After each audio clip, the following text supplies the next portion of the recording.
waxaana wanaagsan daawadayaal waa mar kale iyo barnaamijkeennii xogta dahsoon oo aynu ku soo qaadanayno qodobo ay ka mid yihiin aargudashadii iiraan ee dilkii qaasim suleymaani oo weli cabsideedii taaganta iyo maraykanka oo gobolka dib ugala baxay markabkoodii diyaaradaha xambaaray ismaca salaamayntii midowda yurub iyo ingiriiska ka bacdi britain lafteeda oo looga baqayo inay sii kala baxbaxdo valadimir putin oo saxeexay go-aan u muuqda inuu u diyaargaroobayo sidii uu xilka madaxweynenimada u wareejin lahaa iyo mareegta warbaahineeda telefishinka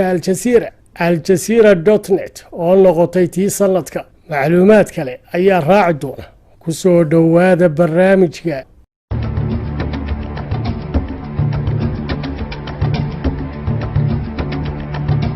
waxa uu ahaa dariiq dheer oo aynu soo samirnay gaaritaankiisa laakiin ugu dambayntii waxaynu si kaba dambaysa uga gudubnay ka bixitaankii britain ee midowda yurub sidaa waxaa 30kii bishii diseembar ee ina dhaaftay sheegtay guddoomiyaha ururka midowda yurub waana daqiiqadaha ay ingiriisku ka baxeen midowgii yurub daqiiqadaha oo ay madaxda dalalka midowda yurub u arkaan inay ahayd daqiiqad kala gurasho oo la kala dhaqaaqay taasoo ay dalalka ku hadhay midowda yurubna kaga gudbeen go-aan midaysan master philip lambard oo ka tirsan baarlamaanka yurub waxa uu aaminsan yahay in hadda uun midowgii yurub xaalad degenaansho siyaasadeeda ay geli doono inkastoo buu yidhi uu ra-iisul wasaaraha britain isku dayayo inuu kala qaybiyo waddamada xubnaha ka ah midowda yurub heshiiska ka bixitaanku waxa uu qiyaaso la yaqaano siinayaa dariiqooyinka ay isugu gudbayaan badeecadaha iyo shakhsiyaadku iyo sida loo ballaarinayo saamiyada dhanka kalluumaysiga badaha beatrice rose iyaduna waa saxoofiyad ku takhasustay arrimaha midowda yurub waxaana ay leedahay isbedelada xidhiidhka labada dhinac waxay ahaan doonaan kuwo waaweyn gaar ahaan marka laga hadlayo faahfaahinaha la xidhiidha dhanka baayac mushtarka waxaana iman doonta xayiraad ku timaada dhaqdhaqaaqa badeecadaha mana jiro wax heshiisa oo ku saabsan adeegyada dhanka maaliyadeed dhanka siyaasadana waxa ay sheegtay inay jiraan arrimo ay wadaagayaan duruufahooda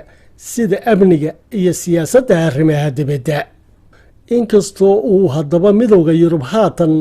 macasalaamaynayo mid ka mid a dalalkii ugu muhiimsanaa haddana dhanka magaalada brussels waxaa weli jirta rajo laga qabo inay qaaradda yurub guud ahaanteed midoobi karto maadaama ay maslaxadahoodu yihiin kuwo ay wadaagaan oo aanay ku kala maarmi karin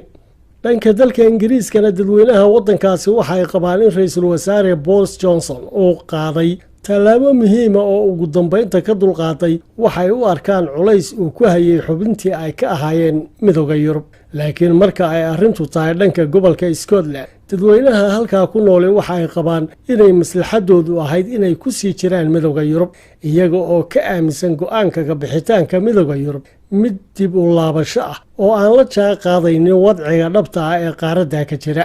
halka sidoo kalena ay aaminsan yihiin in tallaabadani dhabbaha u xaadhi karto inuu gobolka scotland isaguna ka tashado kasii mid ahaanshihiisa boqortooyadaba ingiriiska muddadii ka dambeysay ka bixitaanka britain ee midowda yurub waxaa isi soo taraysay fikradda kooxaha qowmiyiinta ee gobolka scotland oo ah in gobolkaasi ka madax bannaanaado britain inteeda kale inkastoo ay jirtay in aqlabiyadda dadweynaha gobolkaasi ay diideen ka bixitaanka britain markii aftida laga qaadi jiray sanadkii 2014 xilliga la joogana 8% dadweynaha scotland waxa ay taageersan yihiin fikradda madax bannaanida iyadoo qayb badan oo tirada ka mid ah ay fikradda ku raaceen sababo la xidhiidha ka bixitaanka britain ee midowda yurub gabadha madaxa ka ah xisbiga qowmiyiinta scotland nicola sturgeon oo hogaamisa xukuumadda magaalada edinburgh waxay ku baaqday in awoodaha dowladda dhexe lagala soo noqdo magaalada london lana jiro xidhiidhkii scotland la lahayd england muddada 300 ee sannadooda iyadoo xisbigeeduna ku horeeyo saadaalaha laga sameeyey doorashooyinka dhowaan ka dhici doona gobolka scotland mrs nicola waxay sheegtay in haddii ay ku guulaysato hogaaminta scotland ay hirgelin doonto afti labaad oo loo qaado madax bannaanida gobolka inkastoo xukuumadda xisbiga conservative-ka ee britain aanay si sahlah ugu ogolaan doonin dhanka dalka iiraan maraykanku waxay ka hadlayaan suurtagalnimada in iiraan ay qorsheynayso ficilo aargudasho oo la xidhiidha dilkii injineerkeedii dejiyey saamaynta ay haatan gobolka bariga dhexe ku leedahay ahaana taliyihii fayliq alqudus ee ciidanka ilaalada kacaanka iiraan jenaraal qaasim suleymaan oo sanad guradii koowaad ee dilkiisu ku beegan tahay caawa 3 bisha January. macluumaadka sirdoon ee Maraykanku helayaan waxay sheegayaan in Iiraan iyo maleeshiyaadkeeda shiicada reer Ciraaq isu diyaarinayaan inay weeraro dhanka gantaalaha la beegsadaan saldhigyada ciidamada Maraykanka ee gudaha Ciraaq iyadoo dhaqaaqa cusub ee ciidamada Maraykanku ka sameeyeen biyaha Khaliijku ka markhaati kacayo khatarta jirta. biyaha oo ay Maraykanku dib uga saareen markabkooda diyaaradaha xambaara ee USS Nimitz oo dekedaha Khaliijka Carabta ku sugnaa iyagoo tallaabada ku macneeyay Maraykanku mid ay xiisada taagan hoos ugu dhigaya laakiin xaqiiqada jirta ay tahay inay markabkooda kala baqayaan duqeyn lagu bartilmaameedsado oo ay weligoodba markasta oo xiisadu kululaato ay maraakiibtooda qaaliga ah kala bixi jireen gobolka oo ay ka soo fogaan jireen xuduudaha Iiraan. waana xilli aanay Maraykanku diyaar u noqon karin dagaal ay xilligan Iiraan la galaan maadaama aanay dowladda Maraykanku keligeed dagaal qaadin muddadii nus qarniga ahayd ee u dambeysay